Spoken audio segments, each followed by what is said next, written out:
ദൈവമേ, സ്തോത്രം സ്തോത്രം സ്തോത്രം. മഹാപരിശുദ്ധനത്തിനുമായ സ്വർഗീയ നല്ല പിതാവേ, നല്ലതും വിലയേറിയുമായ പ്രഭാതത്തിനായി നന്ദിത്തോടെ സ്തുതിക്കുന്നു, സ്തോത്രം ചെയ്യുന്ന കർത്താവെ. ഞങ്ങളെപ്പോലെ മരണം വഴിയായ ലോകത്ത് മാറ്റപ്പെട്ടു പോയ പേഴകളും ഭാവികളും ദോഷികളുമായ അടിയങ്ങളെ കർത്താവെ നിന്റെ ചെറുകൾ സൂക്ഷിക്കുന്ന വലിയ കൃപയ്ക്കായി നന്ദി പറയുന്ന കർത്താവെ. ദൈവമേ, സ്തോത്രം. ഹല്ലേലൂയ. ദൈവത്താൽ നാം വീര്യം പ്രവർത്തിക്കും, അവൻ തന്നെ നമ്മുടെ വൈരികളെ മെതിച്ചു കളയും. ഹല്ലേലൂയ, സ്തോത്രം.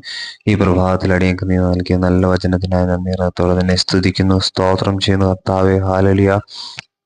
ദൈവമേ, സ്തോത്രം. ജീവിതത്തിലെ ദൈവഹാല പ്രതിസന്ധികളിലും കർത്താവ് പ്രശ്നങ്ങളും ഒക്കെ കർത്താവെ അതിനെയൊക്കെ അതിജീവിച്ച് ദൈവം മുന്നോട്ട് പോകാൻ ദൈവമേ നീ തരുന്ന വലിയ കൃപയ്ക്കായി നന്ദി പറയുന്ന കർത്താവെ. ദൈവമേ, സ്തോത്രം ചെയ്യുന്ന കർത്താവെ. പലപ്പോഴും ദൈവമേ അടിയങ്ങളെ പല ജീവിത സാഹചര്യം അടിയങ്ങളെ തളർത്തി കളയുന്ന പല അനുഭവങ്ങളും കൈപ്പേറിയ അനുഭവങ്ങളും അടിയങ്ങളുടെ ജീവിതത്തിലുണ്ട് കർത്താവെ. ഇനി മുമ്പോട്ട് പോകാൻ കഴിയാതെ ഹല്ലേലൂയ മറ്റുള്ളവർ മുമ്പിൽ നിന്ദിക്കപ്പെട്ട് അങ്ങനെ പലവിധമായ ദൈവ സാഹചര്യങ്ങൾ അടിയങ്ങളുടെ വ്യക്തി ജീവിതങ്ങളും ജോലി സാഹചര്യങ്ങളും ഒക്കെ കർത്താവെ അടിയങ്ങൾക്കുണ്ട്. എന്നാൽ വചനം ഞങ്ങളെ ഓർപ്പിക്കുന്നു, ദൈവത്താൽ നാം വീര്യം പ്രവർത്തിക്കും, അവൻ തന്നെ നമ്മുടെ വൈരികളെ മെതിച്ചു കളയും. ഹല്ലേലൂയ. ഞങ്ങളുടെ പ്രതിസന്ധികളിൽ നിന്നൊക്കെ നീ ഞങ്ങളെ വിടുവിച്ച് കർത്താവെ.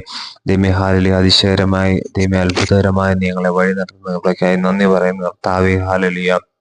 ദൈവമേ, ഈ വചനം കേൾക്കുന്ന ആരെങ്കിലും കർത്താവെ ഏതെങ്കിലും രീതിയിലുള്ള ദൈവമേ നിരാശയിൽ കൂടെ കടന്നു പോകുന്നുണ്ടെങ്കിൽ കർത്താവ് ദൈവമേ അവർക്ക് തരണം ചെയ്യാൻ കഴിയുന്നതിലും അധികമുള്ള പ്രതിസന്ധി അവരുടെ ജീവിതത്തിലുണ്ടെങ്കിൽ കർത്താവെ, അവരുടെ കുടുംബ ജീവിതത്തിൽ, ജോലി മേഖലയിൽ കർത്താവ്, സമൂഹത്തിൽ അവരിടുന്ന മേഖലകളിലൊക്കെ അവർക്ക് ബുദ്ധിമുട്ടുണ്ടെങ്കിൽ കർത്താവെ വചനം അവരോട് ഓർപ്പിക്കുന്നു. ഹല്ലേലൂയ.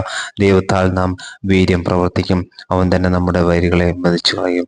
ഹല്ലേലൂയ, സ്തോത്രം. പ്രാർത്ഥന കേട്ടിരിക്കാൻ നന്ദി. സകല യേശു ക്രിസ്തുവിന്റെ നാമത്തിൽ തന്നെ. ആമേൻ.